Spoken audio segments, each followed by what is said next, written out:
Fala, meu povo, tudo bem com vocês? Bom, então chegamos agora à parte 3 do nosso conteúdo sobre o ciclo da erva mate.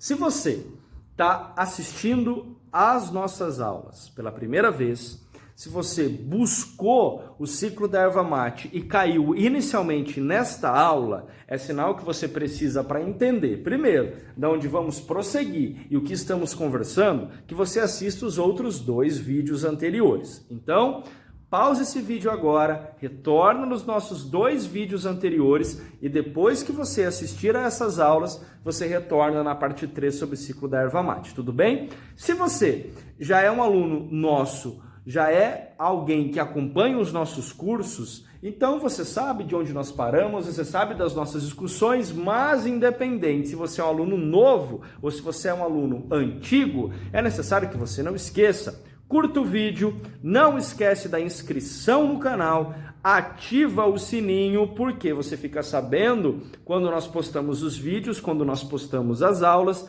e não esquece de compartilhar o conhecimento, não seja egoísta, compartilhe o conhecimento, compartilhe as nossas aulas, para que a gente consiga sempre continuar produzindo conteúdo de qualidade, de uma forma gratuita, beleza? Sem mais delongas, vamos ao conteúdo. Galera, na aula passada, havíamos conversado bastante sobre os engenhos do mate. Inclusive, havíamos encerrado a nossa aula falando sobre um engenho localizado em Curitiba, o engenho Tibagi, e que foi um dos engenhos que a gente tinha uma grande modernização, uma grande mecanização em sua produção e que foi uma estrutura que serviu como exemplo para outras estruturas, para outros engenhos, certo? Fato é que ao longo do século XIX, quando nós tivemos vários engenhos e todo esse processo produtivo do mate passando por uma etapa de mecanização e modernização, foi necessário que, para, claro,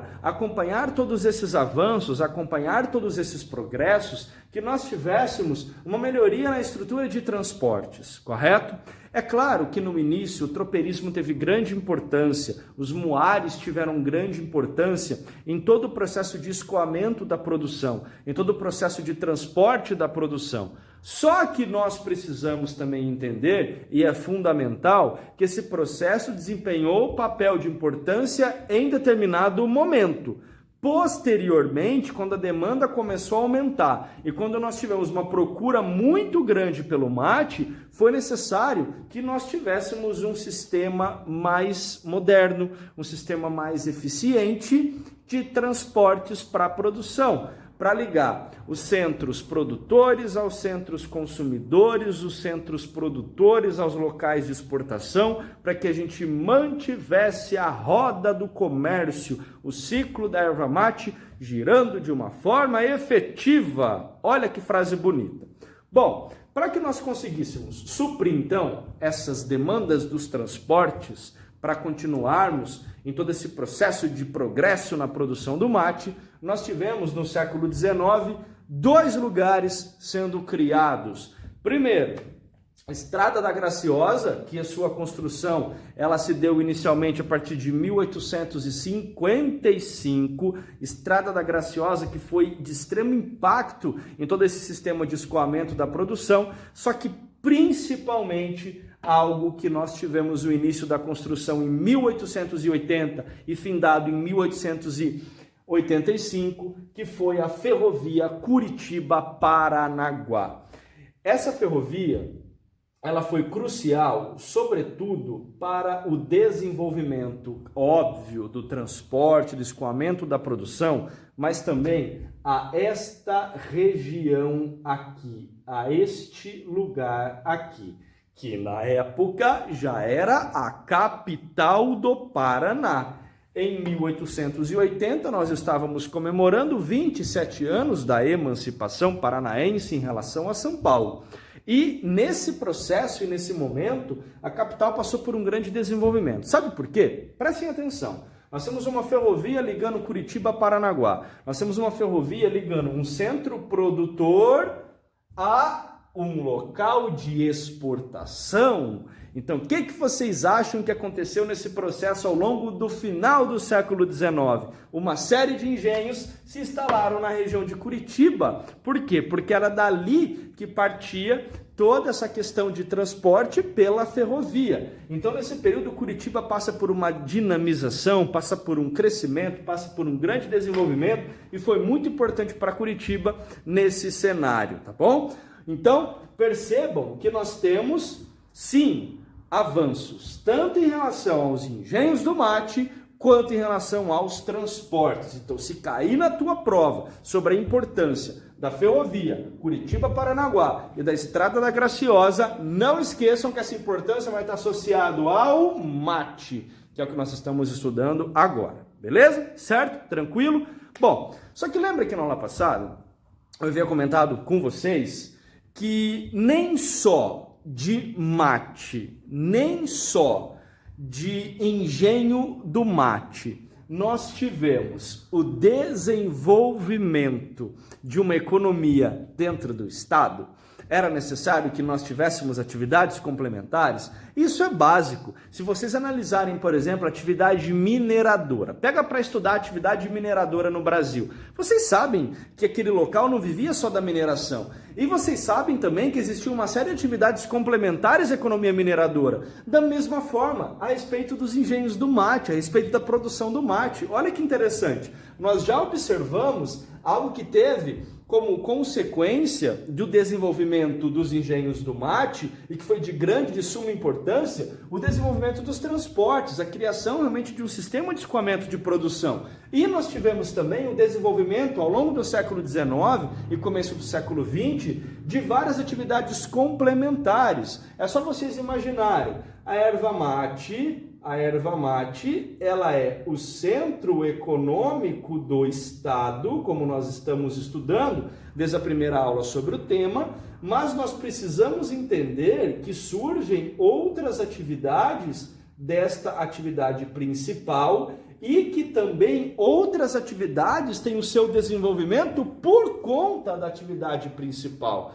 Ou seja, algumas são necessárias para manutenção da atividade principal e outras surgem por essa atividade principal. Olha que legal, olha que bonito, olha como a história ela é linda e ela é fácil de entendimento. Bom, continua aqui comigo. Quais as atividades, claro que foram várias, mas quais as atividades que podem aparecer para vocês nas provas e que podem ser cobradas de vocês? Primeiro, atividades básicas de manutenção dos engenhos, correto? Aqui a gente tem a marcenaria com grande importância, a metalurgia com grande importância, as serrarias com grande importância. Por quê? Porque são atividades essenciais para a manutenção dos engenhos do mate, correto? Bom, tivemos também com primordial relevância nesse processo o desenvolvimento das indústrias de embalagem do mate, embalagem do produto e também as gráficas.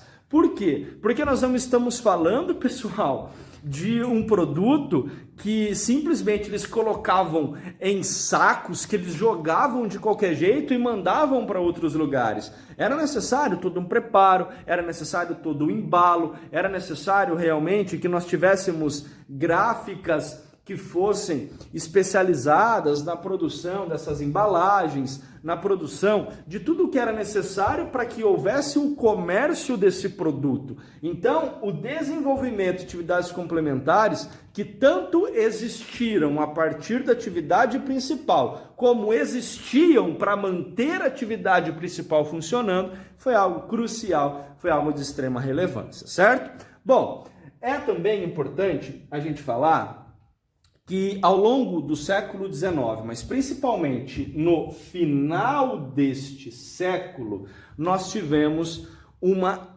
gigante entrada e inserção do mate paranaense no mercado internacional. E não só no mercado internacional sul-americano, no mercado internacional, inclusive europeu. Uma curiosidade, não sei se vocês sabem, mas em 1874 nós tivemos a Exposição Internacional de Viena. Viena, localizada na Áustria. E nessas exposições internacionais, esses eventos, quando eles aconteciam, basicamente eles reuniam vários países. Os países tinham essencialmente os seus estandes, os seus lugares de apresentação e apresentavam aquilo que era uma inovação no seu país, ou aquilo que chamava atenção em seu país. E no estande brasileiro, na exposição internacional de Viena, nós tínhamos um mate sendo entregue. O mate como um produto de grande importância, não só para o Paraná, mas também para o Brasil.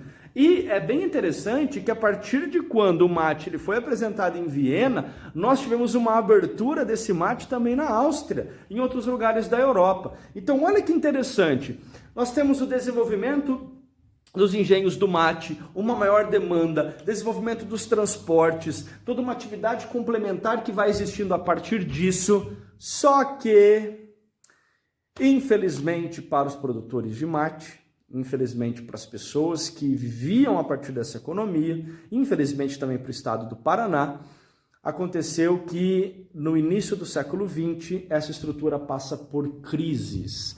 E é exatamente essas crises que nós veremos na próxima aula, tá bom? Só que antes de encerrar, eu quero que vocês não esqueçam, esse conteúdo que nós vimos hoje é uma continuidade das aulas passadas. Se você está assistindo esse vídeo aqui, sendo o primeiro sobre a erva mate, você talvez não vai entender sobre tudo que nós discutimos, sobre tudo que nós comentamos. Então retorne aos nossos vídeos, retorne na parte 1 e na parte 2 sobre a erva mate e seja feliz. Estude bem, estude com qualidade, não esquece de curtir o nosso vídeo, não esquece de se inscrever no nosso canal e compartilhar o conhecimento, beleza? Grande beijo e nos vemos na próxima aula para estudarmos sobre a crise do mate, beleza? Grande abraço.